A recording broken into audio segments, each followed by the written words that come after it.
ಕರ್ನಾಟಕದಲ್ಲಿ ನಮ್ಮ ಲಕ್ಷ್ಮೀ ಹೆಬ್ಬಾಳ್ಕರ್ ಇದ್ದಾರೆ, 4,000 ಜನಕ್ಕೆ ಕೊಟ್ಟಿದ್ದೀವಿ. ಈಗ ಇನ್ನು ಉಳಿದಂಥವ್ರಿಗೂ ಕೂಡ ಕೊಡ್ತೀವಿ. ಎಲ್ಲ ಉಳಿದಂಥ ವಿಕಲಚೇತನರಿಗೆ ಎಲ್ಲರಿಗೂ ಕೂಡ ಕೊಡ್ತೇವೆ ಅಂತಕ್ಕಂಥ ಮಾತುಗಳನ್ನು ಹೇಳಲಿಕ್ಕೆ ಬಯಸ್ತೇನೆ. ಅಭಯ ಪಾಟೀಲ್ ಒಂದು ಮಾತು ಹೇಳಿದ್ದಾರೆ, ನಮಗೆ ಲಕ್ಷ್ಮೀ ಹೆಬ್ಬಾಳ್ಕರ್ ಕೂಡ ಹೇಳಿದ್ರು.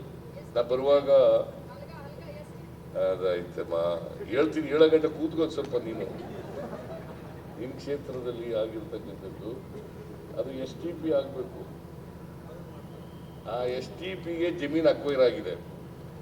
ಆ ಜಮೀನು ಅಕ್ವೈರ್ ಆಗಿರೋದಕ್ಕೆ ಅಕ್ವಿಷನ್ ಮಾಡ್ಕೊಂಡಿದ್ದಾರೆ. ಅಕ್ವಿಷನ್ ಮಾಡ್ಕೊಂಡಿರೋದಕ್ಕೆ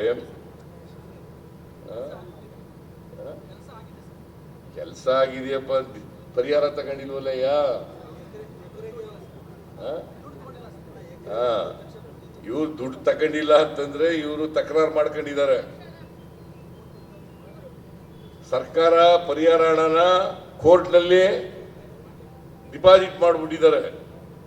ಆ ಡಿಪಾಸಿಟ್ ಮಾಡಿರತಕ್ಕಂಥ ಹಣವನ್ನ ನಮಗೆ ಕಡಿಮೆ ಆಯಿತು ಅಂತೇಳಿ ಅವರು ಜಮೀನ್ದಾರರು ತಗೊಂಡಿಲ್ಲ ದುಡ್ಡನ್ನ. ಆ ದುಡ್ಡೆಲ್ಲ ಅಲ್ಲೇ ಇದೆ, ಕೋರ್ಟ್ನಲ್ಲಿ ಇದೆ. ಈಗ ಡಿಸ್ಪ್ಯೂಟ್ ನಡೀತಾ ಇದೆ, ಕೋರ್ಟ್ಗೆ ಹೋಗಿದ್ದಾರೆ. ಹೈಯರ್ ಕಂಪನ್ಸೇಷನ್ ಕೇಳ್ಕೊಂಡು ಕೋರ್ಟ್ಗೆ ಹೋಗಿದ್ದಾರೆ. ಹಾಗಾಗಿ STP ಪ್ಲಾಂಟು ಅದು ಉದ್ಘಾಟನೆ ಆಗಿಲ್ಲ, ಕೆಲಸ ಎಲ್ಲ ಮುಗಿದಿದೆ ಅಲ್ವೇ ಚಂದ್ರಾಜ?